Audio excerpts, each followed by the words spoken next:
Street Fair, Book 2 of the Fair Folk Chronicles, written by Jeffrey Cook and Catherine Perkins, narrated by Fairy Princess Lolly. Chapter 9, Tuired. The walk along the lakeshore was slow going. It was just as well Kasha hadn't brought her chariot, since as soon as they emerged into the real world, the leopards had ended up looking like kittens again. Megan still wasn't sure how the magic worked.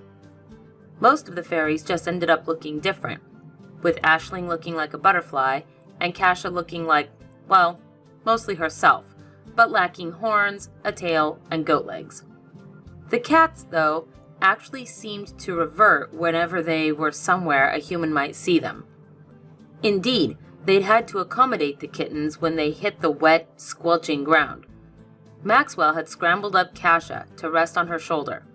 Jude, meanwhile, had sat politely, mewing up at Megan until she picked up the kitten in his tiny aviator helmet and placed him to peek out of the pocket of her cargo pants as they walked. "So, I'm seeing lakes," Megan said.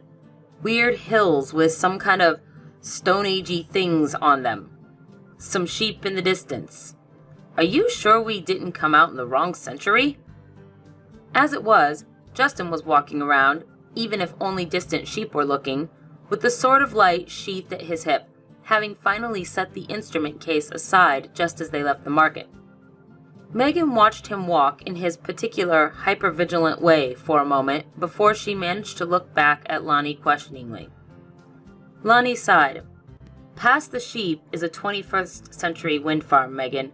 We're not in the Dark Ages, we're in the countryside." "Okay, so here we are. Middle of nowhere, Ireland. And you promise we'll still get home on time?" "Yes. We'll be back in Seattle when we left Seattle. That's how the market works." "And why is it afternoon in Ireland instead of the middle of the night?" "Look, don't look a gift temporal anomaly in the mouth. Think of it like a pause button." "Is that what it's like?" "No, but the closest scientific analog is string theory, so we're going to stick with pause buttons to keep everyone less uncomfortable."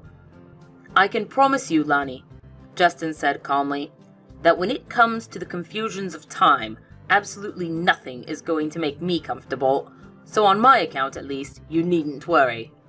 Megan worried for him a little, but she still couldn't get over the place. Why did the market even have a path to a bunch of sheep farms? "You said it's a historic site?" "Yeah, Second Battle of Tuired. Now, let me make sure we're on the correct side of the lake.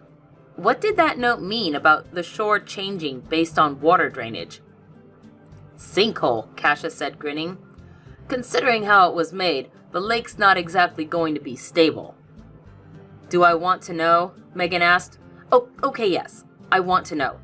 But after you tell me, I might not want to know anymore." "Of course you want to know," Kasha said. "This is where Baelor Viragdira died. It's hard to get a much more epic story." "What's a Baelor?" "Not what. Who. One of the great Faerie generals. You remember their handiwork in Fingis, right? The biggest enemy of the gods, and all the folk whose remnants ended up in Anchokjera." "Okay, so he died here?" "Lou put his spear through his eye. Wish I'd been there to see that. Your dad was, though. You should ask him about it," Kasha said. Lonnie gestured towards the lake.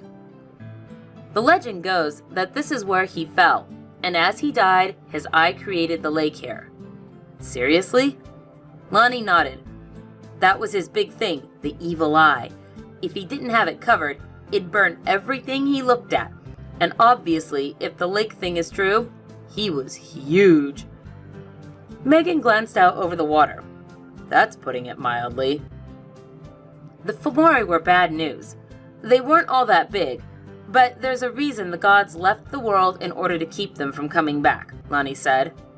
Megan paused, continuing to study the water, trying to imagine the giant that could have caused it, not liking any of the images in her mind. Finally, "Okay, that is officially the weirdest lake ever." "Not quite," Lonnie responded. "Wait, seriously?" Megan asked, looking dubious. Kasha glanced at Lonnie and grinned. Yeah, I'd say the fishing hole wins. Those have to be some seriously messed up fish, Megan said. You know more about it than I do, Lonnie offered, gesturing to Kasha.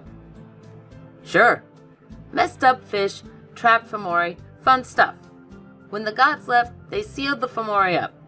They used all the enchantments on the city of Gorias to do it, too. Gorias, Megan echoed. That's one of the 4 lost cities you guys abandoned. I wasn't around yet, Kasha said. But the Celtic Fae?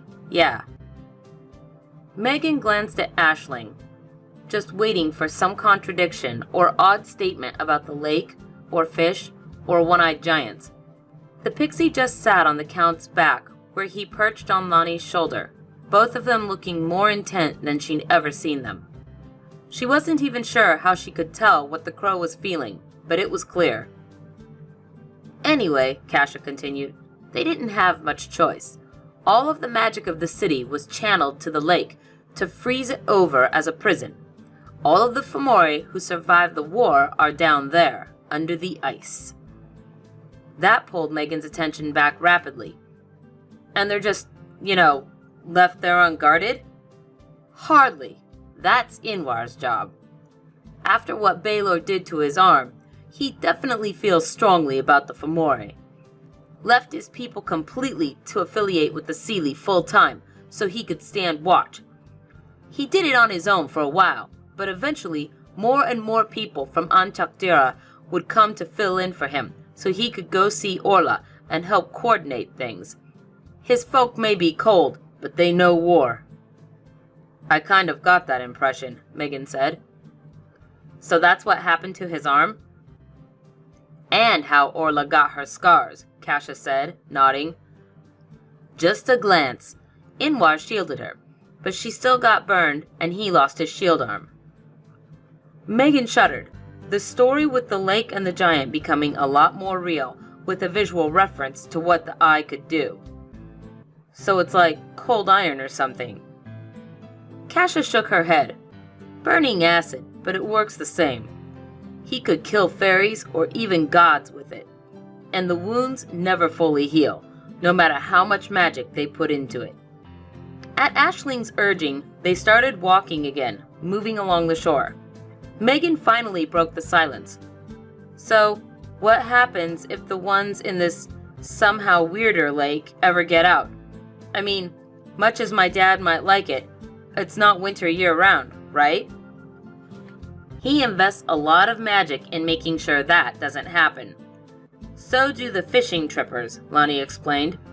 Keeping the lake sealed is the one thing the seelie and unseelie can completely agree on. Inwar has soldiers from both sides helping him, and the area is off-limits to everyone else.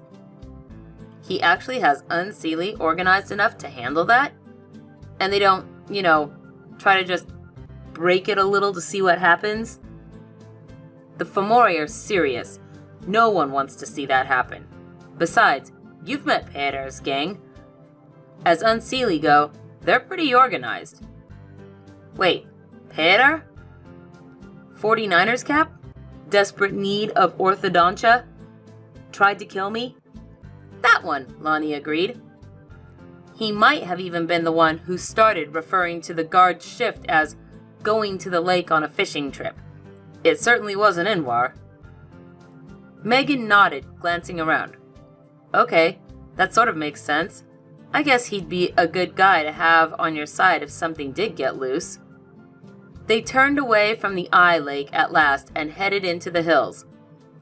Where are we going anyway? A little more scouting, Aisling said, her voice unnervingly even. He hasn't skulked around any of the major landmarks yet, but I want to check all the highlights where he might be crawling around, and then we head for what's next, probably the tombs. Lonnie nodded. Probably, if he's a treasure hunter. Might have been his whole point of being at the market. Might, Aisling said flatly. What kind of treasure? Megan asked. Lonnie sighed. The kind you get by grave robbing. Really, really old stuff. What, is the acid-eye giant buried here? No, The faerie rallied and pulled their own tricks enough that the body was never found after the battle. But it wasn't just Baelor here. He had a whole army with him. All of his officers died here, and they were buried, hidden, and warded. Sealing them away with all of their stuff was part of the temporary truce. Very temporary. We have to make sure they're still secure. Or what? Even a mortal with ancient spellbooks or enchanted cold iron that knows about faerie could do a lot of harm. Oh, Megan said. That kind of what?